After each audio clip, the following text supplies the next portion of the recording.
আজকে শুনে যান, এমন একটা তথ্য দিয়ে যাচ্ছি, যারা শিক্ষিত আছেন, জ্ঞানীরা আছেন, যারা আমাদেরকে মাদ্রাসা ছাপ মনে করেন, যারা মনে করেন এই মাদ্রাসায় পড়ে কি তৈরি হয়, মূর্খ গাধা।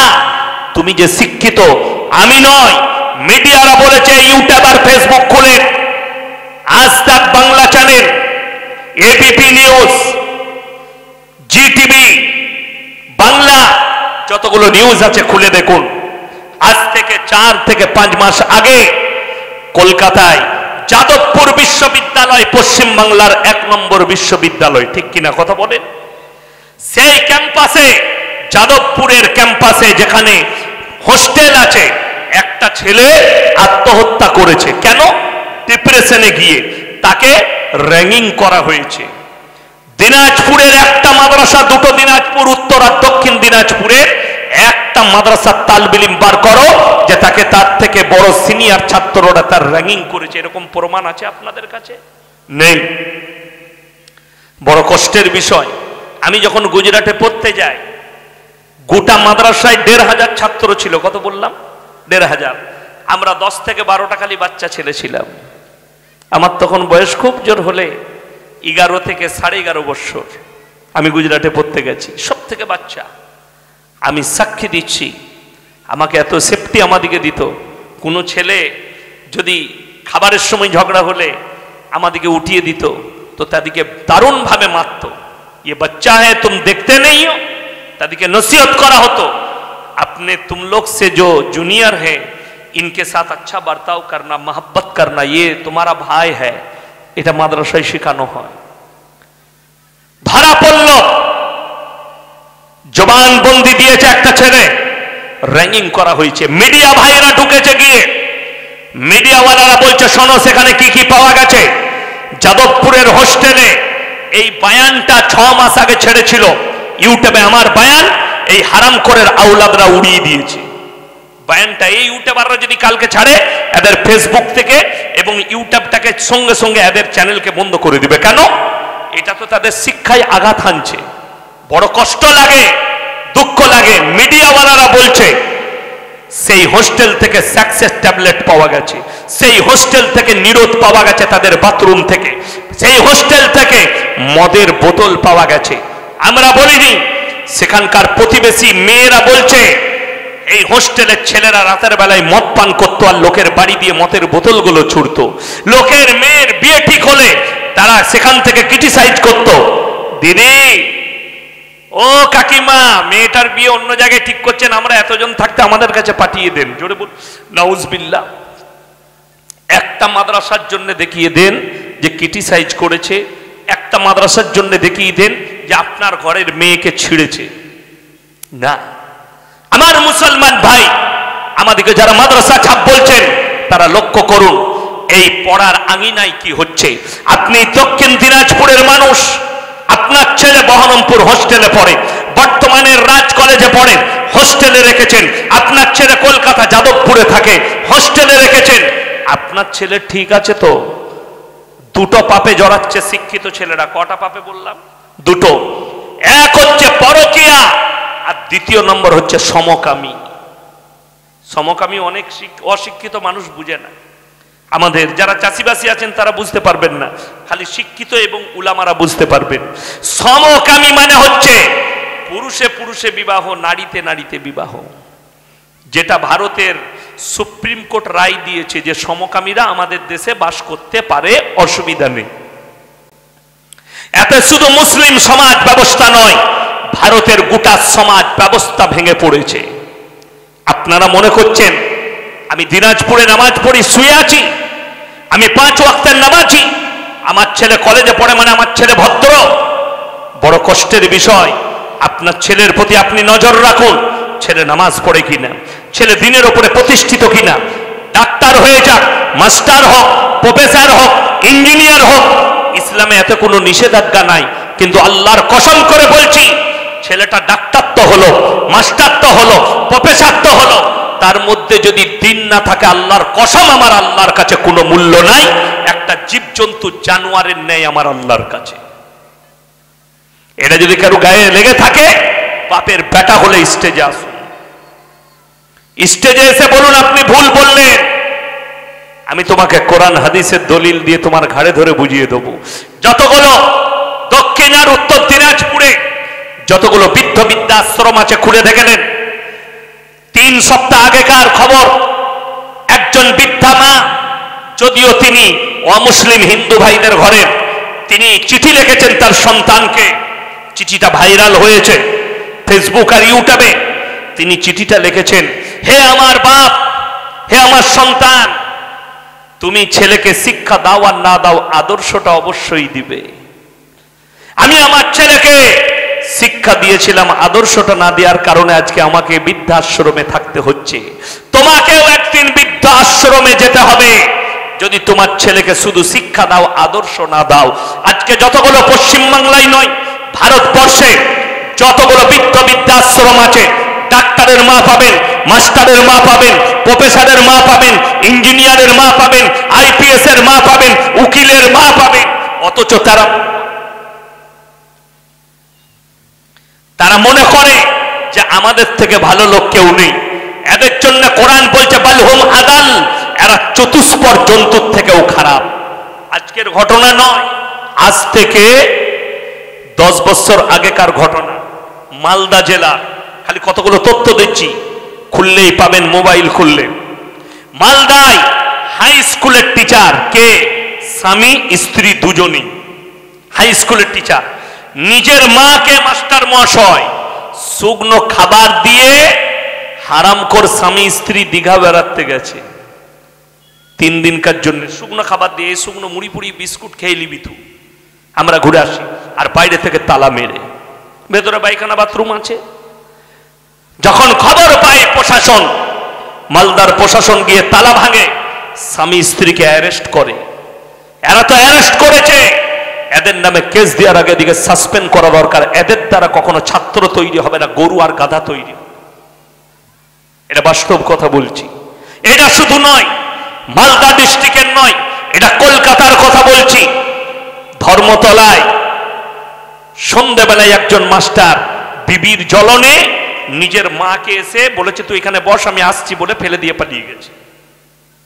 সেই বৃদ্ধ মা, রাত্রেতে শুবার জায়গা নেই, একটা ছেলে ভিক্ষা করে। দেখবেন বাস স্ট্যান্ডে ফার্স্ট স্ট্যান্ডে মালদাতেও থাকে, কাকা 5 টাকা দেন না। কাকে কেউ কি ডাকবো না তো আমি? যার মন যাবে সে এসে বসবে। ওদিকে আমি হাতে পায়ে ধরে ডাকবো? দেখতে পাই না, চোখে কানা না অন্ধগুলো দাঁড়িয়ে আছে, এতটা জায়গা খালি আছে। এখান থেকে আমরা দেখতে পাচ্ছি, ওনারা দেখতে পায় নাই। ওরা তো ফাংশন দেখার জন্য এইছে যে মালটাকে দেখি একবার কিরকম। তাছাড়া কি বলবো? ঠান্ডা আছে, বসবেন, কোরআন হাদিসের কথা শুনছেন, দিন শুনছেন, বসে শুনবেন। দাঁড়িয়ে আছেন কেন? মিঠুন নাচতে এইছে এখানে, না হিমাম আলু নিয়েছে? আর মায়েদিকেও বলছে আপনারা জমে জমে বসেন। এখনো ছিলতে শুরু করি নাই, ছিলবো, দাঁড়াও। তখন যার মন যাবে সে উঠে পালিয়ে যাবে। শুনেলেন আমার মুসলমান ভাই, ছেলেরা ভিক্ষা করে, কাকা 5 টাকা দেন না, কাকা 10 টাকা দেন না, খানা খাবো। এইরকম একটা ছেলে ভিক্ষা করে, সে সন্ধ্যাবেলায় সারাদিন ভিক্ষা করে, ওই গাছের তলায় ঢাকা দিয়ে শোয়। সেই জায়গায় বুড়ি মাটা বসে আছে। সেই ছেলেটা 4টা রুটি আর সবজি কিনে নিয়ে এসে দেখছে তার জায়গায় একজন বসে আছে। সে বললে, ও বুড়িমা, জায়গাটা আমার, আমি এখানেই শুই। সেই বুড়িমা বললে, বাবা আমার ছেলে সেই সন্ধ্যেবেলায় রাত 10টা বাজে আমাকে ফেলে দিয়ে চলে গেছে, একটু এই রাতটা এখানে থাকি বাবা। ছেলেটার মনে, ওই বাচ্চা ছেলের মনে দয়া হলো, বলে কিছু খেয়েছেন? বললে না। সেই 2টো রুটি আর সবজি নিজের কাছ থেকে নিয়ে বুড়িমাকে ধরিয়েছে, এই 2টো আপনি খান, আমি এই 2টো খাই। সেই বুড়িমাকে গাছতলার, গাছের গোড়াটা ঘেরা আছে, সেই পাশানের উপরে নিচের বিছানাটা দিয়েছে শুতে, আর ছেলেটা সারা রাত গাছতলায় নিচেই শুয়ে থেকেছে। আমি বলে যাচ্ছি, ওই মাস্টারটা গরু গাধা কুকুরের থেকেও খারাপ। আর এই ছেলেটাই হচ্ছে আদর্শ মান, যে ভিক্ষা করে খায়, ওর থেকে অনেক উচ্চ মনের ছেলে। এই ছেলেটাই কামিয়াবি লাভ করেছে। যে ছেলেটার মা বাপ কেউ নেই, সে জানেই না আমার মা বাপকে, সে খালি গাছতলায় ভিক্ষা করে আদর্শ পেয়েছে বাস স্ট্যান্ডে। আর হারামখোর, সারা জীবন তোর মা বাপ তোকে লেখাপড়া করালো, মা তোকে আদর্শ দিল, শিক্ষিত করলো, চাকরি করালো, তুমি বিবির গোলাম হয়ে গিয়ে মায়ের আদর্শ আর বুঝতে পারলে না, মায়ের দয়াটা বুঝতে পারলে না। নিজেকে শিক্ষিত বলে, নিজেকে জ্ঞানী বলে। আমাকে যদি 24 ঘন্টার জন্য মুখ্যমন্ত্রী করে দেয়, এই যতগুলো হারামখোর নিজের মা বাপকে বৃদ্ধ বৃদ্ধাশ্রমে রেখেছে, এক হারামখোর চাকরিতে থাকতে পাবে না, সবাইকে আমি সাসপেন্ড করব। এটা আমি চ্যালেঞ্জ দিলাম, আমাকে করে দেখা। 24 ঘন্টার ভেতরে সে হিন্দু হোক, মুসলিম হোক, দলিত হোক, আদিবাসী হোক, এক হারামখোরকে আমি চাকরি করতে দেবো না। তাকে লাত মেরে বার করবো কোমরে গুড়ালে, আর একজনও যোগ্য নয়। বড় কষ্টের বটে। আপনি নিজেকে শিক্ষিত বলেন, মাকে ভাত দিতে পারেন না। আমার মুসলমান ভাই শুনে যান, আমাদের কষ্টটা মৌলবীদের কোথায় জানেন? আপনি নিজেকে মুমিন তো বলছেন, তোমাকে মা বাপকে ভারী লাগে, মা বাপকে কষ্ট লাগে। কোরআন শুনেলেন, কোরআন শোনাচ্ছি, যারা অমুসলিম ভাই আছেন শুনেন। আমার আল্লাহ কোরআনটা এমনি দিয়ে পাঠায়নি। আজকে মুসলমান মনে করেছে এই কোরআনটা কোরআনখানি করার জন্য মানুষ মরে গেলে, আজকে মুসলমান মনে করেছে এই কোরআনটা শুধু মানুষকে জান্নাতে পাঠাবার লেগে পড়ার পরে জিলাপি হুজুরকে ডাকবো, গুটকাখোরকে ডাকবো, ডেকে মিলাদ পড়িয়ে জান্নাতে দেবো। ওই জন্যই কোরআন অবতীর্ণ হয়নি। কোরআন বলছে আলিফ লাম র কিতাবুন আনজালনাহু ইলাইকা লিতুখরিজান নাস মিনাজ যুলুমাতি ইলান নূর। হে আমার নবী বলে দাও পৃথিবীর মানুষকে আমি এই কোরআনটা দান করলাম, মানুষকে অন্ধকার জগৎ থেকে আলোর পথটা দেখিয়ে দেবে। জোরে বলুন সুবহানাল্লাহ। আপনাকে আলোর পথ দেখানোর জন্য আল্লাহ কোরআন পাঠিয়েছেন। এই কোরআনটাকে দিয়ে কোরআন বিক্রি করার জন্য পাঠাইনি। এই কোরআনটাকে দিয়ে কলমাখানি করে, কুলখানি করে, কোরআনখানি করে শুধু খাবার জন্য নয়, মানুষের জন্য কোরআন পড়ে দোয়া তো করবেন, কিন্তু তার সাথে সাথে কোরআনটা বুঝতে হবে কিসের জন্য দিয়েছে। গোটা পৃথিবীর বায়োডাটা আল্লাহ কোরআনে ভরে দিয়েছে। যাদের মনে হচ্ছে, অনেকজন বলছে না হিন্দুস্তান হামারা হ্যায়, अखंड भारत बनाएंगे, इंशाल्लाह हम भी चाहते हैं अखंड भारत बन जाए। সকলে জোরে বলুন इंशाल्लाह। अगर अखंड भारत बन जाएगा, बांग्लादेश भी हमारे साथ आ जाएंगे, अफगानिस्तान भी आ जाएंगे, पाकिस्तान भी आ जाएंगे। तो भाई हमारे देश के कुछ लोग ये कहते हैं कि भाई मुसलमान से खतरा है। हमारे देश में प्राइम मिनिस्टर वो हिंदू है, सारे के सारे सीएम हिंदू है, आईपीएस हिंदू है, सारे के सारे जो पढ़ लेके बैठे हैं सब हिंदू है। तो सब हिंदू रहने के बावजूद अगर हिंदू खतरे में है तो भाई इससे अच्छा एक मुसलमान को बना दो, मुसलमान भी खतरे में आ जावे। একটা মুসলমানকে পিএম করে দাও, মুসলমান কমপক্ষে খাতরায় আসুক। কষ্টের বিষয়, এর থেকে বড় ধোঁকা আর কি আছে? এর থেকে বড় প্রতারণা কি আছে? ওই জন্য আমি বলছি আজকের দিনে সবাই সবর করবেন, কালকে জোরে বলুন ইনশাল্লাহ। কালকের দিনে বাইরে কেউ বেরুবেন না। কেউ যদি, আপনি যদি বাজার করতে যান, কেউ যদি গালিগুলোজ বকে, এই কানে ভরবেন, এই কানে বার করে দিয়ে বেরিয়ে আসবেন। জোরে বলুন ইনশাল্লাহ। কেন? কোরআন বলছে ওয়াইজা খাতাবাহুমুল জাহিলুনা ক্বালু সালামা। তোমরা মূর্খ জাহিলদের সঙ্গে তর্ক করো না, যাদের আল্লাহ সম্পর্কে জ্ঞান নেই, রসুল সম্পর্কে জ্ঞান নেই, ইসলাম সম্পর্কে জ্ঞান নেই, কোরআন সম্পর্কে জ্ঞান নেই, তাদের সঙ্গে তোমরা তর্কতে জড়াবে না। সালাম আলাইকুম পরে কথা বলবো, পালিয়ে যান।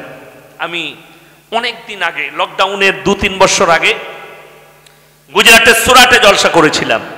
তো জলসা করার পরে আমার টিকিট ছিল শতাব্দীতে, চাপলাম সকালে, মুম্বাই থেকে আমার ফ্লাইট ছিল। তো শতাব্দীতে আসছি, কয়েকটা ছেলে খারাপ খারাপ কমেন্ট করতে লাগলো, অমুসলিম ভাই ইসলামের জন্য। আমি হেডফোনটা কানে গুঁজলাম আর কারি আব্দুল বাসিদ সাহেবের কিরাত লাগিয়ে দিলাম। শুনতে শুনতে ঘুম চলে এলো। তারপরে দেখলাম তারা কখন নেমে গেছে বলসাড়ে, বলসাড় বলে একটা স্টেশন, সেখানে নেমে গেছে।